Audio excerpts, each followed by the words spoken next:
So Janet, I have fatigue most every day at different times and sometimes have a second wind. I have been grain, dairy, and sugar-free for 2.5 years. So where's your question, Janet? Are you wondering why you might still be fatigued? That's what it sounds like your question is. And so I would say this, Janet, look very closely to nutritional deficiencies, to chemical in your environment, and to the potential to react to other foods.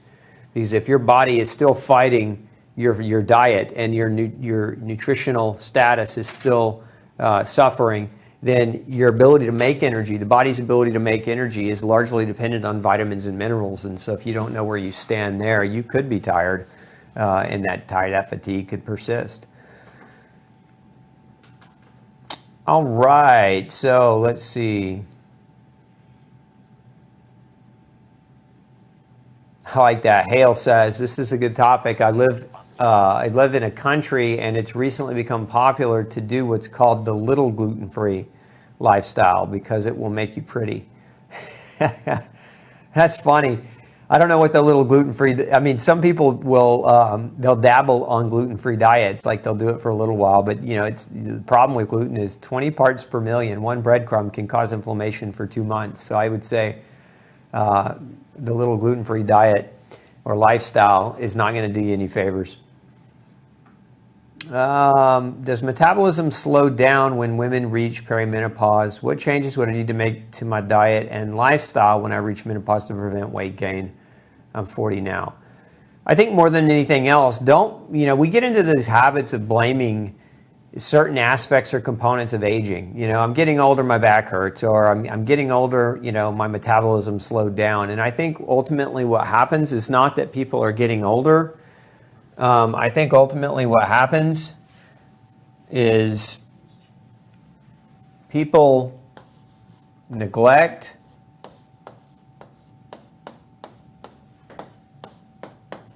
multiplied by time equals older, faster. Now, older, faster does not equal disease. It means really ultimately this right here. This is the variable you can change. If we're doing mathematics, we can't change halt or slow down time. So we can't change that as a variable. We can change, if we add one more word to that, self-neglect. Okay? So that lack of self-neglect over time equals aging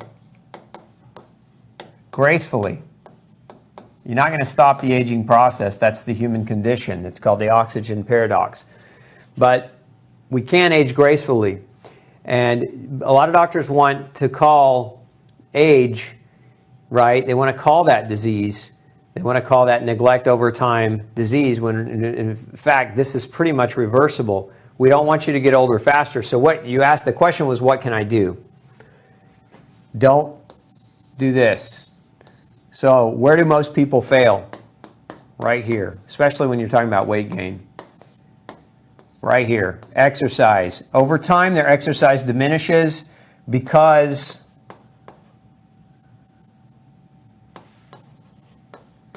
pain increases. And we use this right here as an excuse to not do this, and it's a self-feeding cycle. So the number one thing you can do to make sure that you're not gaining a bunch of weight as you get older is, number one, keep all your organs, ladies. If a lot of times doctors want to remove your ovaries, for whatever problem that you might be having symptomatically. They think that's a solution, is removing the organ that God gave you. I think it's a travesty. But exercise is the biggest one. Exercise, not exercising adequately, or thinking that what they're doing is actually exercise. Like some people come to me sometimes and they say, well, I walk a couple miles a day. I'm sorry, that's not exercise. Exercise is movement. Exercise is more than walking, and you have to this has to be part of who you are.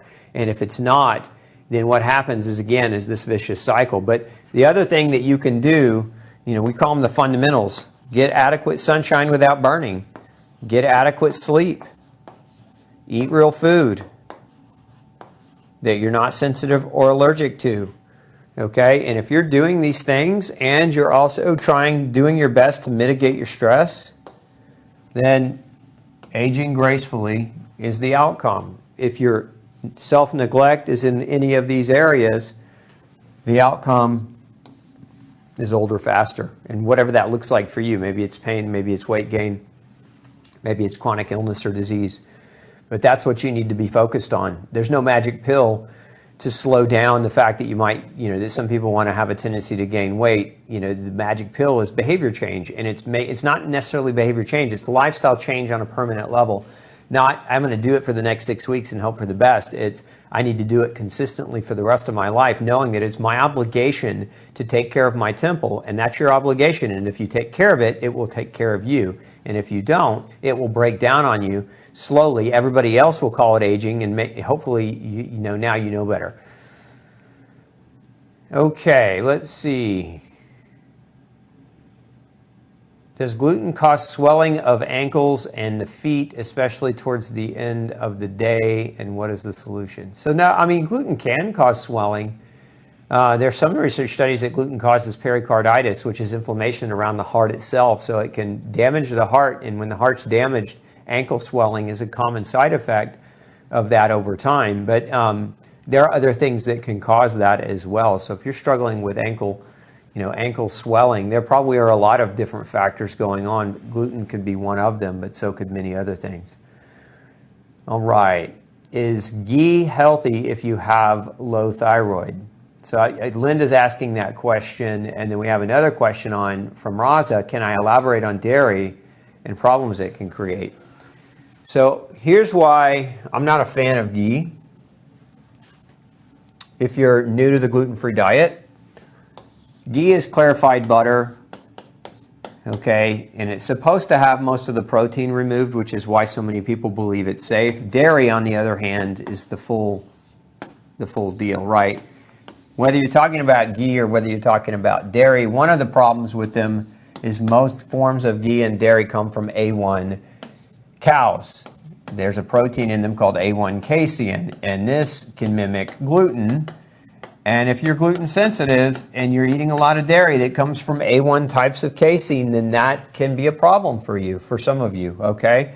And there are lots of problems with dairy, but this is arguably one of the biggest, especially in industrialized countries where all the cows, that's what they produce. They're A1 cows, they produce A1 casein. A1 is the delineation for the type of casein that these animals produce. And so you don't want that. You don't want that because we know A1 casein is linked to autoimmunity. Now, that being said, what else could we be worried about with dairy? A lot of it is the way it's processed, the way the cows are fed, the way the cows are cared for, and the way the milk is processed. It's, if you've ever been on a farm or owned an animal and owned a farm and then go to a commercial farm, you'll see the vast difference between how the animals are cared for, how they're fed. And if you think that stress and poor diet affects your health poorly, what about animals, right? And if you eat the milk from animals that are not taken very good care of, you're eating food that isn't healthy. We can call it milk all we want, but what it is it's the food from the teat of another animal who was also sick. And so again, you can't get healthy eating animals that are unhealthy or eating animal byproducts that are unhealthy. That's why it's so important to know where your food comes from and how it was taken care of. Linda's asking, so the vertigo that I deal with could be related to gluten as opposed to my sinuses? Absolutely. This is what I was referring to earlier, Linda, with cerebellar ataxia. That is a form of dizziness and loss of balance that gluten can induce. Is regular white vinegar unsafe? Where do I find vinegar-free pickles? You make them. Make your own pickles. That's the easiest way to find it. Regular white vinegar is typically made from corn. And so if you're following a true gluten-free diet, you don't want that. You want to probably make and pickle your own. Now, corn, a lot of it is GMO, right? And a lot of it contains glyphosate, which is one of the big reasons why. You'd want to absolutely avoid that white vinegar. But not all companies produce their white vinegar from corn. So depending on the company, you might also call that company that produces that pickle that you might want to eat and ask them where they derive their vinegar, because some companies don't produce white vinegar from corn. But there are alternatives. There's plum vinegar, wine vinegar, apple cider vinegar, balsamic vinegar. So a lot of vinegar alternatives that you can use in, although I wouldn't recommend balsamic and pickling, you could probably use an apple cider pretty decently well, or plum. Let's see here. Can MS be linked to non-celiac gluten sensitivity? It absolutely can, Helena. As a matter of fact, go over to Gluten Free Society and just type in multiple sclerosis in the search box. You'll see an interview I've done with Dr. Terry Walls, who was in a wheelchair before she discovered diet change. And we talk about her story and how she actually got out of her wheelchair, and today she enjoys vibrant health without MS. So it very much can be linked to gluten sensitivity. Back it up just a little bit. Oh, keep going down. So somebody says, I need more convincing to go off dairy. If you need more convincing, go check out my video on gluten versus dairy and get all the convincing that you'll need. Let's see, go back up. Here we go. I like that. Kate says, huge difference. My celiac disease was missed because my symptoms were not typical. Both of my sisters have celiac disease. Neither of those two have the vertigo. Most of their symptoms were gastric. So that's what we were alluding to earlier when we were talking about atypical symptoms. So what would I buy when I'm celiac? Rosemarie is asking. So Rosemarie, the best thing to buy, honestly, the best place to start is either the Glutenology Masterclass, because it's not about what you buy, it's about how you get educated. When you get educated, then what you buy becomes relative. Number two, get a copy of No Grain, No Pain, from the bookstore, from the library, and start following the phase 1 and phase 2 diet. But the book also has a meal plan. It has lots of recipes, so it'll help you navigate, at least initially as you're getting educated, what you can buy in terms of groceries, etc. Let's see, Kathy. I recently saw a pasta product made with 100% yellow peas. What's my opinion on that? Any product that's highly processed, that's a gluten-free or grain-free substitute, I would just simply say be cautious. Do not introduce those things as primary staple foods in your diet. When you're gluten-free, don't look for all of the substitute foods to eat all the time. If you have it on occasion, it's probably not going to be a big deal unless you're allergic to the peas. But also make sure you read the ingredients of the box, because there may be other ingredients in that pasta that are taboo or that aren't good for you. So that, again, it comes back to label reading and knowing what you're eating. Let's see, how does gluten affect the pancreas? Well, I've seen cases of pancreatitis, swelling of the pancreas, inflammation of the pancreas, destruction of the pancreas. It can also cause pancreatic insufficiency. So remember, aside from the fact that the pancreas generates insulin, which helps regulate blood sugar, it also produces digestive enzymes, and those digestive enzymes help you break your food down. If you have pancreatic insufficiency as a result of gluten-induced damage, then your digestion suffers. That means you become malnourished, and your problems can mount on top of just gluten.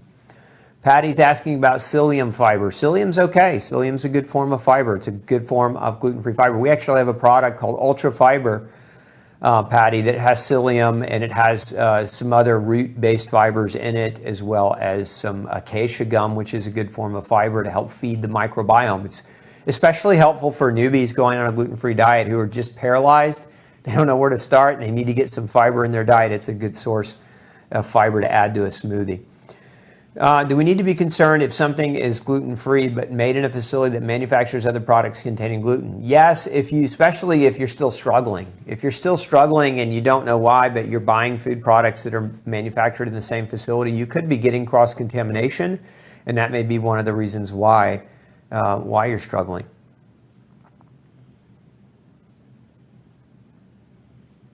So Jenny's asking, is meat glue added into all types of gluten-free food, even those that are not including meat? Yes.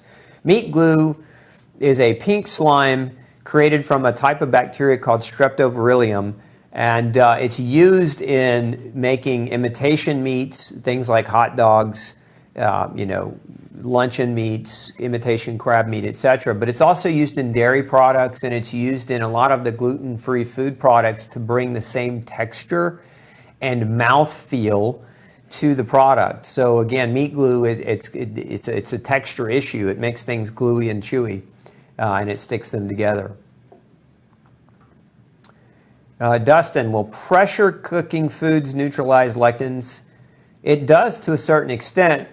Pressure cooking also can neutralize oxalates, and it can neutralize phytates. So pressure cooking is not a bad practice if you're struggling with digestive issues. Is oral lichen planus a nutritional deficiency? It can be exacerbated by nutritional deficiency, but oral lichen planus is, in my experience, usually fungal. What test would you ask for thyroid and hidden allergy problems? Layla wants to know. So thyroid testing, simple. You want to get comprehensive. So the basic test that your doctor can run, simply put TSH, T4, T3, and you want free and bound when you're getting these measured. And then reverse T3, which is a mirror image of T3 that doesn't work. But the regular T3 doesn't differentiate how much of that is reverse T3. You also want to look at some of the nutritional pieces, iodine,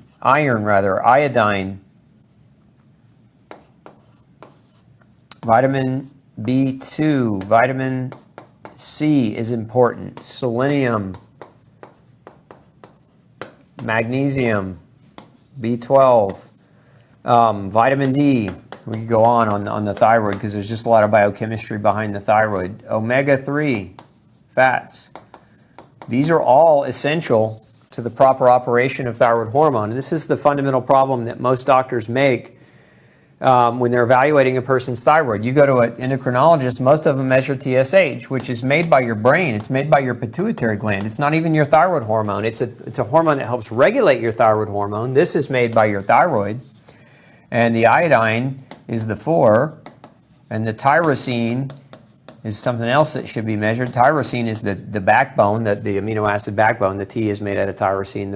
Those are 4 molecules of iodine, right? And so, again, most doctors fail because they stop right here, only at the brain regulatory hormone, but they don't understand the biochemistry behind the nutrition of how thyroid is not only produced, how it's managed, how it travels through the bloodstream, how it activates the DNA. Those all require vitamins and minerals. So if you're really doing a proper assessment of the thyroid, you've got to get a proper assessment of your nutritional status.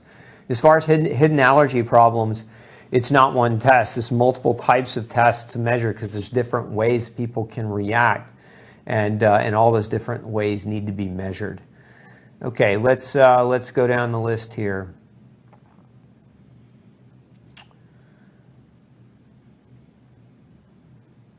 So yeah, this is just pinning off that question. Esther's talking about IgG and IgA, food reactivity. I tested positive for a lot of foods. IgG and IgA are not accurate ways to assess for food allergies, and if that's what you're being measured for, you're going to get a lot of false positives, and you're going to have a lot more food restriction than maybe what you need, and that sometimes creates a lot of frustration for people in their diet. Let's keep scrolling down. Do you think that Bell's palsy is caused by a non-gluten-free diet? It can be. I've seen cases of Bell's palsy reversed. Not all cases of Bell's palsy are gluten-induced. I've seen them be virally induced. I've seen them be nutritionally deficit-induced. So going back to what I said earlier, can I recommend a good book to buy for the true gluten-free diet? I'm glad you asked, Tammy. No Grain, No Pain. It's the only book to buy.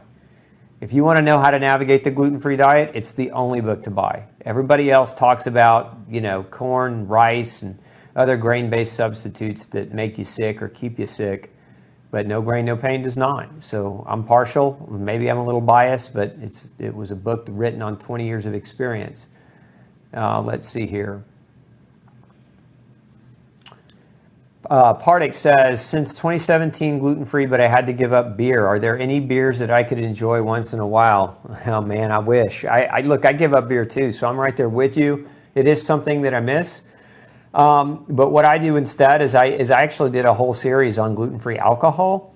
And so, again, it's not a beer. It's not going to be the same, but I do a nice organic potato vodka or a nice organic potato rum, and a little fresh squeezed pineapple juice, and I have in a little seltzer water, little Pellegrino or bubbly water in that, and that's what if I'm going to imbibe in a spirit, that's what I'll use and make sure that I stay gluten-free. But there aren't any beers, not really. I mean, unless you want to do meads, and then, like the best one is honey mead, but it's too sweet. If you want a beer, that's not going to cut it. So honey mead is not a bad option.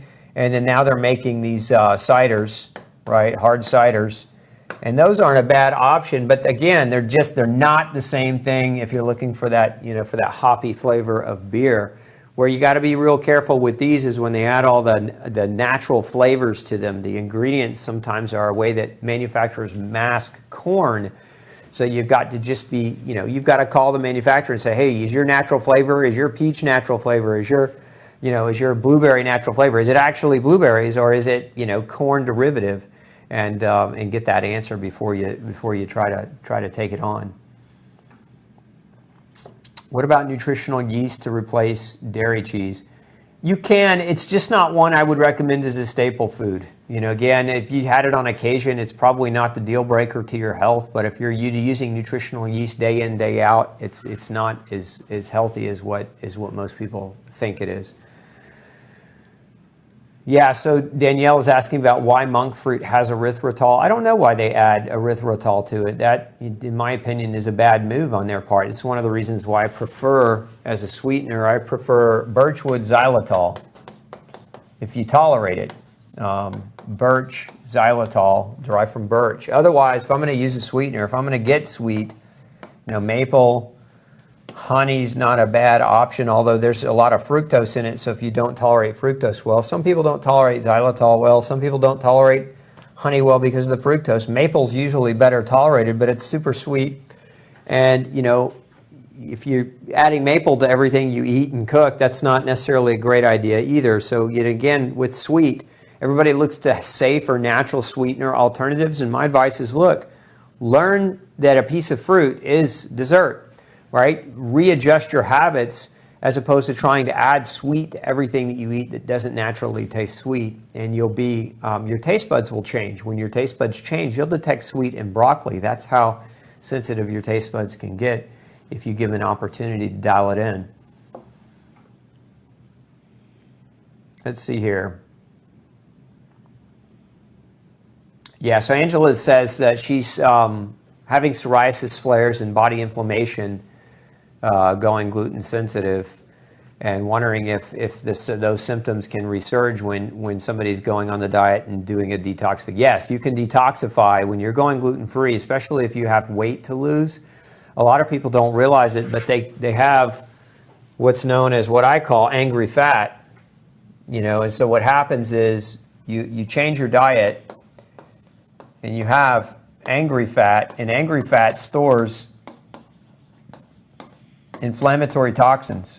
And so when you change your diet to a non-inflammatory diet, these toxins can drip out of your fat and they can flare you. And sometimes that flare can be a couple of weeks.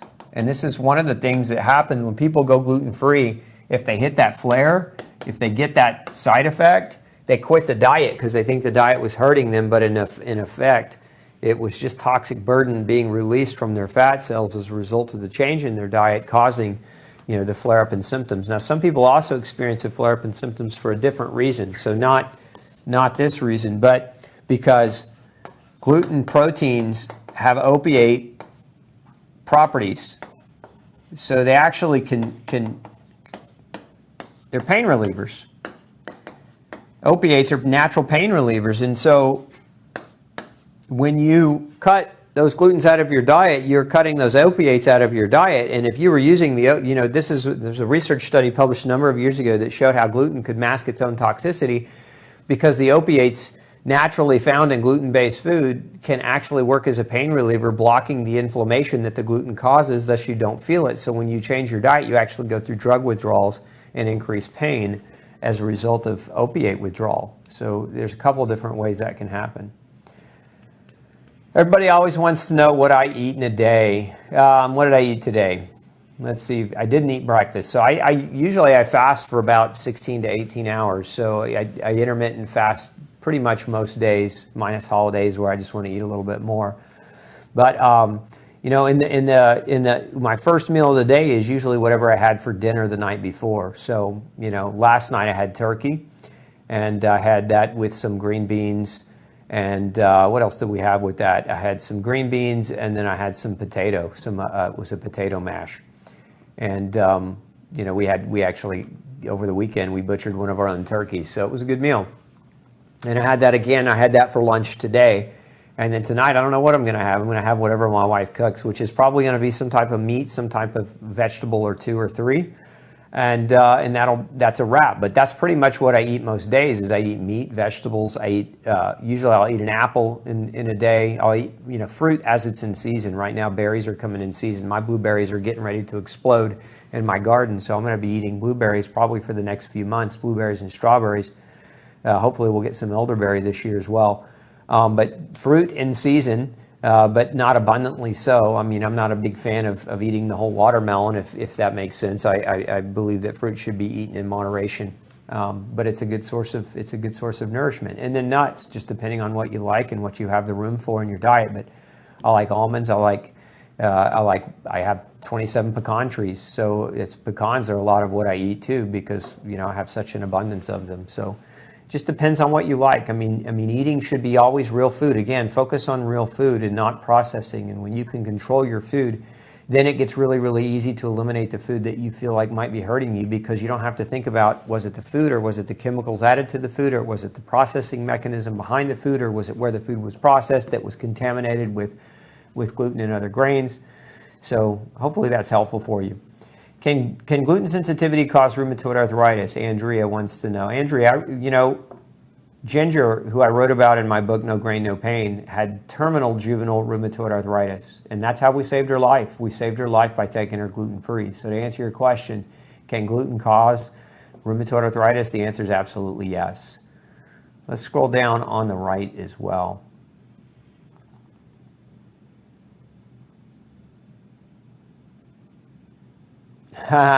So somebody says, I feel like when I suggest the gluten-free diet, people think I'm trying to make them join my misfortune.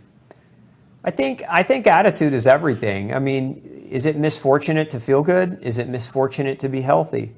I think, you know, when people ask me, how do you do it? It's so hard. I say, I do it. I can function. I mean, I'm 50 years old and I can function. I can run. I can CrossFit. I can play with my kids. I can play with my dog. You know, I'm not limited. I'm not hindered physically, and I'm not hindered mentally or emotionally with chronic illness. And I'm not hammered chemically with medicine to treat that chronic illness. To me, that's not misfortune at all. I'd argue the opposite. People that, you know, take their poor diet and then they medicate it with Tums and Rolaids or other antacids. They medicate their chronic illness with some drug that's designed to suppress their pain because they're not paying attention to the way they treat their body. To me, that's miserable, and that's misfortune, is to be oblivious to the fact that all you have to do is make change. And then really, truly, it's your obligation to make that change. And if you're not willing to do it, then you deserve the disease that is inhabiting your body. And I don't mean that to say, I don't mean that to be mean. I just say, look, it's up to you. Your body is your body. It's your ultimate responsibility. It's the only thing you have. It's non-negotiable and non-returnable, and you can't just replace parts. You've got to take care of it. And so that means you've got to learn to take care of it, because every commercial coming your way, every piece of information coming your way, whether it's through radio, print, TV, or other forms of media, is all designed to sell you garbage for the most part. There aren't very many mediums that are just designed to educate you so that you can be empowered to make a better choice. It's why I do the show and spend so much time with you guys every Monday. It's because I want to educate you more than anything else, because I know that if you're empowered to make meaningful change, then you don't have to rely on all the other nonsense, garbage, and marketing tactics of other people who are just looking to lift your wallet and make it a little bit lighter without actually truly helping you.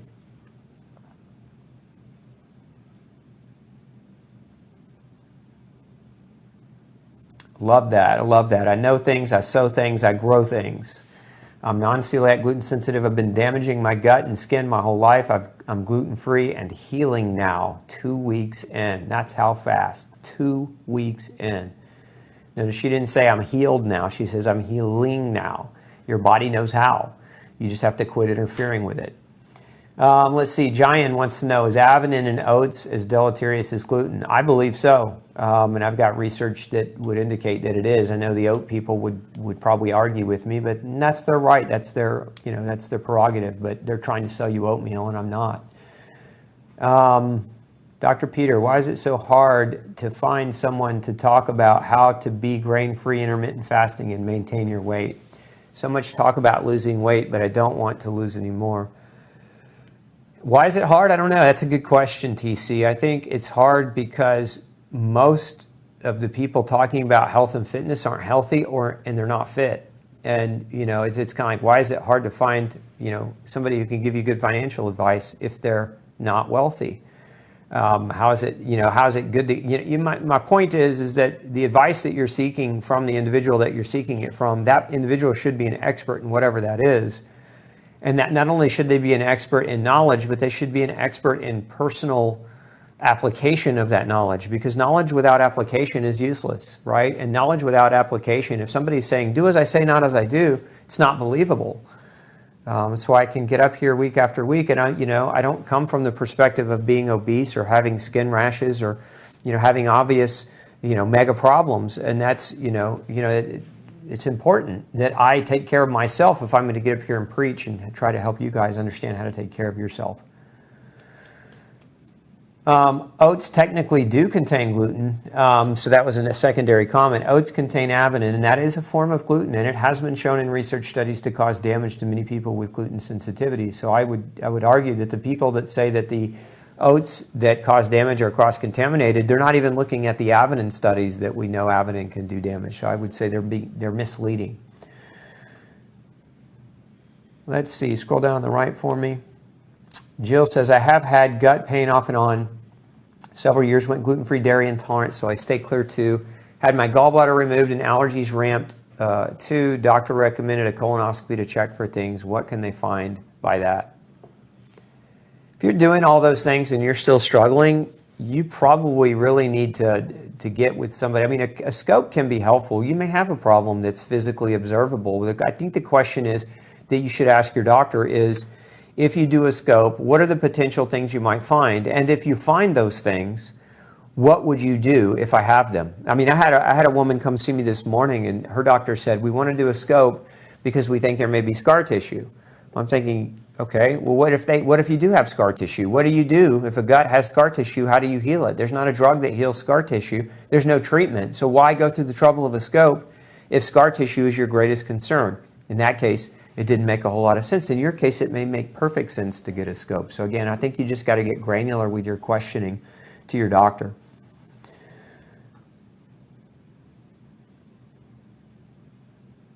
Let's see here. Are distilled alcohols gluten-free? Technically they're supposed to be, Carol, but I've seen too many people in my 20 years of experience reacting to them. The other part of that is most alcohols today are derivative of highly, highly processed grain. Remember the way that grain is grown. It's grown, some of them are GMO, genetically modified. Some of them are loaded with glyphosate and other pesticides. So what you get is a high chemical residue alcohol that's not good for you. Alcohol is already not good for you. Not that you can't have a drink once in a while or now and again, but daily use of alcohol. So remember, alcohol is a liver poison, and when you add glyphosate and other pesticides to it, you can run into a problem. But as far as gluten is concerned, if it's made of grain, I don't recommend it. Not on the true gluten-free diet. How long does it take for a flare to go away? It depends. It's different in different people, and depends on what else you're doing that might be exacerbating that flare. So, generally speaking, you'll notice a change or an improvement within a couple of months when you really truly get your diet granular and dialed in. If you're not noticing an improvement, then you should seek help. Don't go it alone. Scroll down on the left.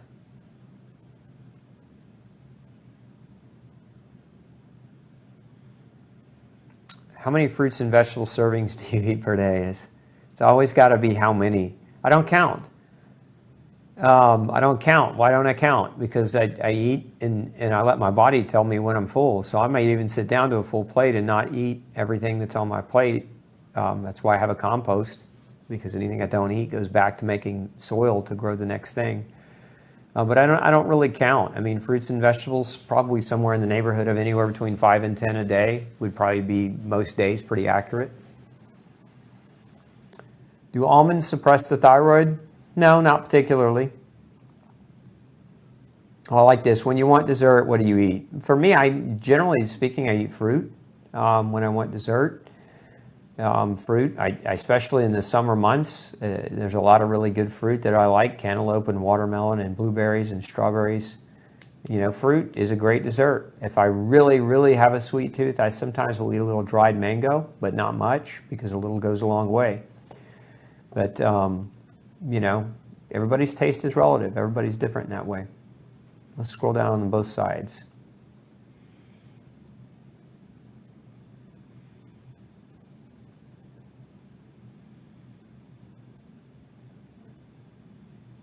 Kelly wants to know, do I have any supplements I'd recommend for dealing with angry fat? Yeah, vitamin C. Vitamin C, hands down. Detox C, best thing you can take. I have posterior uveitis in both eyes and lots of floaters and cells in visual field following the no grain, no pain eating plan. Awesome. Let us know. Come back and let us know how that does for your uveitis. I actually had a case one time, a woman came in to see me.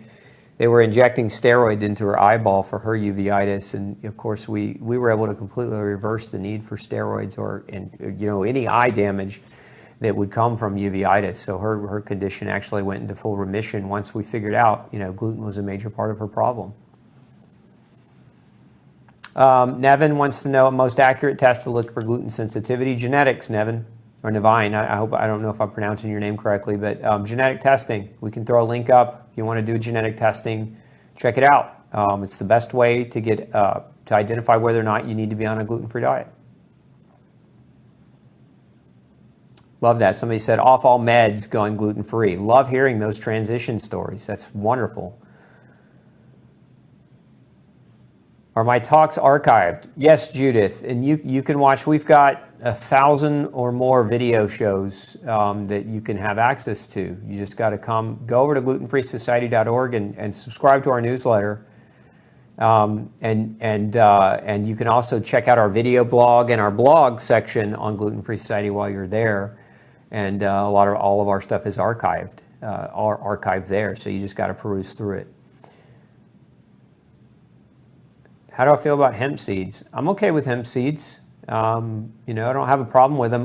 Where you have to be careful with seeds as a general rule of thumb, I talk about this in No Grain, No Pain, is that seeds can be difficult to digest. So a lot of you that have, years of gluten-induced GI dysfunction, if you're throwing all kinds of seeds into your diet, they're hard to digest. So when your gut's trying to recover, sometimes seed avoidance helps expedite that process a little bit more quickly. So where you got to be worried about seeds is when you struggle with gut dysfunction. Let's see here. How much vitamin C for angry fat? 5 grams. 5 grams a day or bowel tolerance. And everybody's bowel tolerance is different, but if you take too much vitamin C, your bowels will start gurgling and you'll have loose stools. So the way you take vitamin C is take 1 gram at a time and take it over the course of the day. So take several doses. Take 1 gram every several hours. That's probably the most effective way to take vitamin C if you're struggling with angry fat issues and you're looking for a way to support your body through that. Muscle spasms, yeah, electrolyte imbalance, either potassium, calcium, magnesium, or just overall dehydration, probably the top things that I would say create spasms for people. Outside of that, Isaiah, caffeine, overabundance of caffeine. If you drink more than a cup of coffee or more than a couple of cups of tea in a day, that'll hammer your muscles. Your muscles can't handle the quantity of caffeine without going into spasm. Should Hashimoto's thyroiditis patients be grain-free? Hashimoto's patients should all be tested for gluten sensitivity, Carol. I can't answer should all of them be grain-free because I haven't seen them all in my practice. But the ones I have seen, there's a strong likelihood of gluten sensitivity with Hashimoto's. And there's a lot of really great research showing that gluten antibodies and thyroid antibodies both reduce when people with Hashimoto's get on a true gluten-free diet. Okay, take a couple of more here.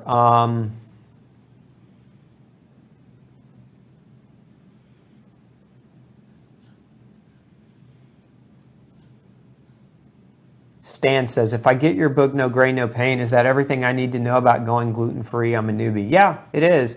I mean, Stan, you can always learn more, but it's a really great master plan synopsis for you to dive in. I'd say there's the two resources that you'd get the most out of if you want to know if you want to know, hey, just what do I need to do and why? No Grain, No Pain is a great fit. If you want to know all the intrinsic science and details, check out my Glutenology Masterclass. It's 14 hours and there's a lot of deep science in that class. So it just depends on your learning style. For some people, that deeper science deters them at first because they need to just know fundamentally what the basics are. So it just depends on, if you're a newbie, Stan, No Grain, No Pain probably be a better fit for you.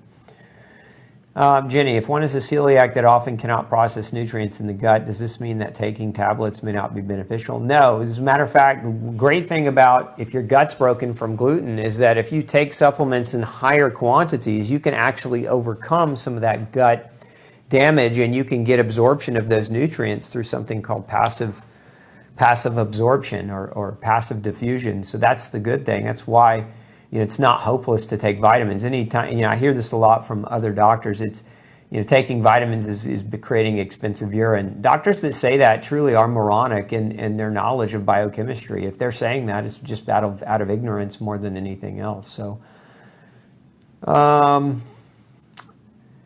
so I think we covered a lot of them. Gosh, it keeps coming in, but we're 20 minutes over here. Others here and in Spain say that there is not enough evidence. They don't like us to recommend healthy eating and eliminating gluten and casein and all the others. They treat us as if we were cuckoo. Yeah, that's unfortunate. It's not different here in the U.S. I'm oftentimes referred to as a renegade quack. One guy one time made a video wishing I would die in a fiery car crash because I altered his perception of what the gluten-free diet needed to look like. I've had a number of people, try to incriminate me as a result of being honest. Look, honesty, in reality, honesty doesn't create lifelong customers. And that's why, when you've got government entities and you've got other people saying, hey, there's not enough evidence, generally it's not because there's not enough evidence. I mean, if we look at how many research studies have now been done on gluten sensitivity and non-celiac gluten sensitive illnesses, we're talking about tens of thousands of research studies in a matter of the last 20 years alone. So to say there's not enough research means that they're doing what we call picking and choosing. They're picking the research and they're cherry picking what they want to see and what they want to read and coming out with the conclusion that they'd like, as opposed to looking at the science in its entirety and intelligently analyzing the science for what it is, the flaws, the pitfalls, and the need for additional research studies. And there's something that's dying in the world these days is science. I mean, look at the pandemic and the way it was handled, very non-scientifically. Look at the way medicine is handled today. We've got more people taking more drugs than ever before, yet we have more disease, more chronic degeneration, more autoimmunity than ever before. So if medicine were the answer to that problem, wouldn't you think at least the research, according to the research, medicine is the answer and disease should be gone, but it isn't. So the empirical evidence of the outcomes of actually applying medicine to chronic disease doesn't lead to disease remission, doesn't lead to diseases being less common, and doesn't lead to less deaths. So, why? Question that. Question it all. Question me. Question your doctor. Learn to question, learn to be inquisitive. That's how you're going to find your way to good health. All right, I think we got to wrap it up. I got to go home and eat dinner. It's been fun. It's been a great evening. Hey, those of you who are new to the show, maybe this is the first time you've come over and checked us out. Make sure you subscribe. Come visit me at glutenfreesociety.org. It's free. Sign up for our newsletter. We'll send you all kinds of free information on how to navigate the gluten-free diet and help you try to find your way toward a healthier lifestyle. Make sure you subscribe as well to our YouTube channel if you're watching on YouTube, and to our Facebook group if you're on our Facebook channel tonight. That way you'll get notified when we go live, and that way you won't miss a show. We're here every Monday night minus vacation. I will not miss a Monday unless life or limb are involved, or unless I'm taking some deserved time off. So We'll see you back here next Monday night for another episode of Pick Dr. Osborne's Brain. Bring me your toughest questions. Invite your best friends, your family, your loved ones. Remember what we're about. It's saving 100 million lives. I can't do that without you spreading the word. So have a great week, and we'll see you next Monday. Hey, if you've got a functional medicine or health question that you'd like me to answer for you, make sure you send me an email, glutenology@gmail.com, and we'll do our best to create a video answer just for you. Have a great day.